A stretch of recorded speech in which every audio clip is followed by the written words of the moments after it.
My name is Don Kelly of the Ojibways of Onigaming, a Treaty 3 reserve in northwestern Ontario. I'm the host of Trailbreakers. I also do stand-up comedy, and I've been on CBC's The Debaters and the Winnipeg Comedy Festival. Thanks for coming out on a nasty night like tonight. And by the way, I want to thank CBC for flying me into Winnipeg in January. I appreciate that.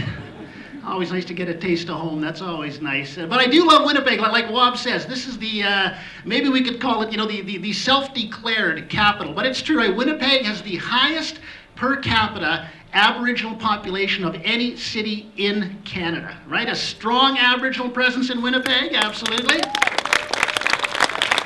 Some of you may even be aware that Winnipeg itself, the name is a Cree word that means, but the summers are nice. Trailbreakers is about finding people who are meeting the challenges, who are blazing new trails. I think for every issue, challenge, for lack of a better word, problem we can think of, there are people out there who are addressing it and in new and innovative ways. And we want to tell those stories that a lot of Canadians may not be aware of, people they may not be aware of, who are really doing innovative, exciting things and blazing new trails forward. I was doing a show up in Timmins, okay, because my career is on fire. And I was up there doing the big Just for Nothing festival. It was great. They both laughed. Good times. Right?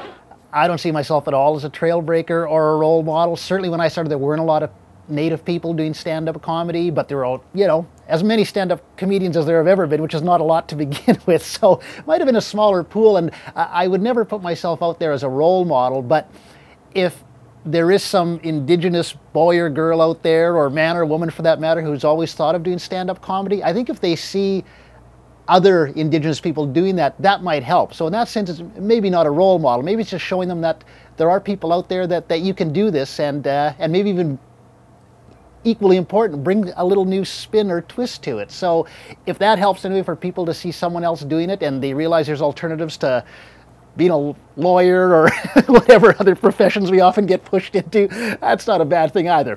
No offense to lawyers. But that's what we're doing on Trailbreakers, is we're trying to profile individuals that are doing interesting and innovative things. And really the whole idea is, I think in a lot of ways, is to create better understanding of not just Aboriginal people, but non-Aboriginal people and how we interact with each other. Because I don't know about you guys, where's the Aboriginal people in the house today? All right. Did I hear someone doing the Indian love call over there? That's the Ojibwe mating call, you realize that. And the night's still young, so watch out. I know a lot of Aboriginal people up front, they just saw the sign reserved and naturally gravitated right here in the front row. I feel right at home here, yes. The thing about Trailbreakers is, we're talking about Indigenous people, the youngest, fastest growing segment of the population. This is no longer First Nations or Indigenous issues. This is about all of Canada, because the rest of Canada is getting older. If we're going to have a future as a strong, competitive, fair and just nation, then we need to be dealing with First Nations people, with Métis people, with Inuit people, with the First people, and we need to find a way to bridge that gap of understanding, and so we can all move forward. We will always move forward farther and faster when we move forward together, and that's one thing we're trying to hit home with Trailbreakers.